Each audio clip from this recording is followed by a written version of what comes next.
नमस्ते किसान दोस्तों, स्वागत है आपका यूट्यूब चैनल फार्मिंग वाला पे। तो किसान दोस्तों, 1 दिन से लेकर 30 दिन तक छोटे चूजे को क्या दाना दिया जाता है और साथ में क्या वैक्सीन दिया जाता है और इसके अलावा कौन कौन से मेडिसिन दिया जाता है, इन सब पर मैं आपको डिटेल के साथ जानकारी देने वाला हूँ, ताकि आपका एक भी चूजा ना मरे।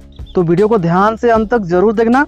वीडियो में आगे बढ़ने से पहले आप लोगों से एक छोटी सी रिक्वेस्ट करना चाहूँगा कि अगर आपने अभी तक हमारे इस चैनल को सब्सक्राइब नहीं किया है तो प्लीज़ लाल रंग का सब्सक्राइब बटन को प्रेस करके बेल आइकन को भी जरूर प्रेस कर लेना, ताकि जब भी मैं वीडियो अपलोड करूं सबसे पहले आप तक पहुंच सके। तो दोस्तों, खासकर जो नए किसान होते हैं जिसको मुर्गी पालन का अनुभव नहीं होता, वह शुरुआती 1 से 30 दिन के अंदर में ज़्यादा अनुभव नहीं होने के कारण कुछ गलती कर देता है, जिसके वजह से किसान को नुकसान उठाना पड़ता है। तो दोस्तों, मुर्गी पालन में स्टार्टिंग यानी डे 1 से डे 7 दिन तक हमें अच्छे से ब्रूडिंग करना पड़ता है। इसमें भी 2 केस होता है। पहला, जो गांव में पालते हैं, जैसे यदि घर में मुर्गी खुद सेंच कर चूजा निकालती है तो उसमें ब्रूडिंग का कोई खास ज़रूरत नहीं पड़ता, क्योंकि मुर्गी खुद चूजे को टेम्परेचर दे देती है और चूजे को खाना खिलाना भी सिखा देती है। वही अगर आप खुद का हैचरी मशीन या फिर अगर आप किसी हैचरी से चूजा लाते हैं तो उसमें हमें कम से कम 7 दिन तक एक निश्चित टेम्परेचर मेंटेन करना होता है और अच्छे से ध्यान भी देना होता है, और साथ में वैक्सीन मेडिसिन के साथ साथ फीड भी समय पर देना पड़ता है। तो दोस्तों, सबसे पहले जब आप चूजे हैचरी से लाते हैं तो उस दौरान आपको आधा घंटा तक कुछ भी नहीं देना है। आधा घंटा के बाद आपको गुड़ जल या फिर ग्लूकोज का पानी देना है। दोनों मिलाकर आपको नहीं देना है।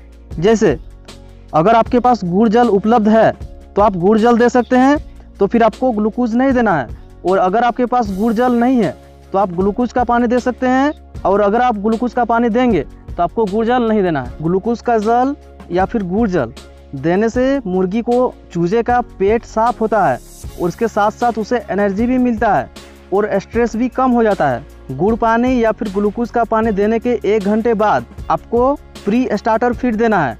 यह प्री स्टार्टर फीड आपको डे 1 से लेकर डे 7 या फिर डे 10 तक दे सकते हैं। देखिए दोस्तों, प्री स्टार्टर 2 तरीके का आता है, एक देसी मुर्गी के लिए और दूसरा ब्रॉयलर मुर्गी के लिए। आप अपने सुविधा अनुसार दे सकते हैं। अगर आप ब्रॉयलर वाला फ्री स्टार्टर फीड देसी मुर्गियों को देते हैं तो उसका ग्रोथ तेज़ी से होता है, और अगर आप देसी मुर्गी वाला प्री स्टार्टर फीड देते हो तो थोड़ा ग्रोथ धीमा होता है। तो आप अपने अनुसार से जैसा हो उस अनुसार से आपको देना है। अगर देसी मुर्गी में फीड देने की बात करें तो दोस्तों, सबसे पहले आपको प्री स्टार्टर फीड देना है, उसके बाद स्टार्टर फीड देना है, उसके बाद आपको तीसरे नंबर पर ग्रोवर फीड देना है, उसके बाद आपको फिनिशर देना है। और अगर आप देसी मुर्गियों को अंडे के लिए पालना चाहते हो तो फिर आप लेयर फीड दे सकते हैं। अगर देसी मुर्गी का फीड देने का शेड्यूल की बात करें तो दोस्तों, डे 1 से डे 7 तक प्री स्टार्टर फीड दिया जाता है, और पहले सप्ताह में 5 से 10 ग्राम तक हर चूजे को देते हैं। इसके बाद हमें हर हफ्ते 5 से 10 ग्राम फीड को बढ़ा कर देना होता है। जैसे जैसे चूजा का ग्रोथ बढ़ेगा उस अनुसार से हमें फीड भी बढ़ा कर देना पड़ेगा। तो सबसे पहले हमें 1 से 7 दिन तक प्री स्टार्टर फीड देना है, उसके बाद डे 7 से डे 30 तक हमें स्टार्टर फीड देना है, उसके बाद डे 30 से डे 60 तक ग्रोवर फीड देना है, फिर 60 दिन के बाद हमें फिनिशर देना होता है। तो यह था फीड की जानकारी। अब बात करते हैं हमें चूजे को वैक्सीन कब कब देना है।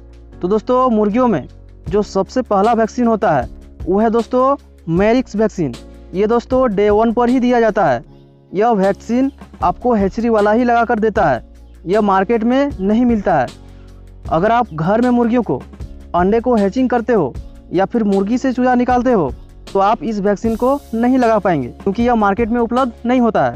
इसके बाद दोस्तों, आपको डे 5 से डे 7 के बीच में एक लसोटा का वैक्सीन लगाना होता है। इसे F1BRD का भी वैक्सीन कहते हैं। जैसे अगर आप डे 5 पर किसी कारणवश नहीं लगाते हैं तो आप F1 वैक्सीन को डे 6 पर लगा सकते हो। अगर आप डे 6 पर भी नहीं लगा पाते हो तो आपको डे 7 में इस वैक्सीन को लगा ही देना है। इसके बाद हमें 14वें दिन पर एक और वैक्सीन लगाना होता है, वो है दोस्तों गम्बोरो। जी हाँ दोस्तों, अगर आप गम्बोरो का वैक्सीन लगा लेते हो तो जो गम्बोरो का डिजीज़ है वो आने का संभावना काफ़ी कम हो जाता है। ऐसा में आपको 14वें दिन में गम्बोरो का वैक्सीन जरूर लगा देना चाहिए। इसके बाद गम्बोरो के बाद हमें लोसोटा का वैक्सीन देना होता है। लोसोटा का बूस्टर डोज हमें 24 से 25वें दिन में लगाना होता है। यह वैक्सीन दोस्तों रानीखेत बीमारी के लिए होता है, क्योंकि दोस्तों अगर आपके फार्म में रानीखेत का डिजीज़ आ जाता है तो फिर फार्म में मुर्गियों को बचाना काफ़ी मुश्किल हो जाता है। तो इसी को ध्यान में रखते हुए आपको इस वैक्सीन को जरूर लगाना चाहिए। अभी तक दोस्तों हमने जितने भी वैक्सीन बताया, इन सब वैक्सीन को आपको मुर्गियों के आँख में एक ड्रॉप लगाना है। इसके बाद दोस्तों चौथे नंबर पर हमें वैक्सीन लगाना पड़ता है, वो है दोस्तों फॉल पॉक्स। जी हाँ दोस्तों, यह काफ़ी डेंजर बीमारी है। फॉल पॉक्स को हम लोग माता भी कहते हैं। अगर फॉल पॉक्स का वैक्सीन लगाने का सही टाइम की बात करें तो दोस्तों इस वैक्सीन को डे 35 दिन में लगाया जाता है। इस वैक्सीन को सिरिंज से मुर्गियों का पंख या फिर चमड़ी में दिया जाता है।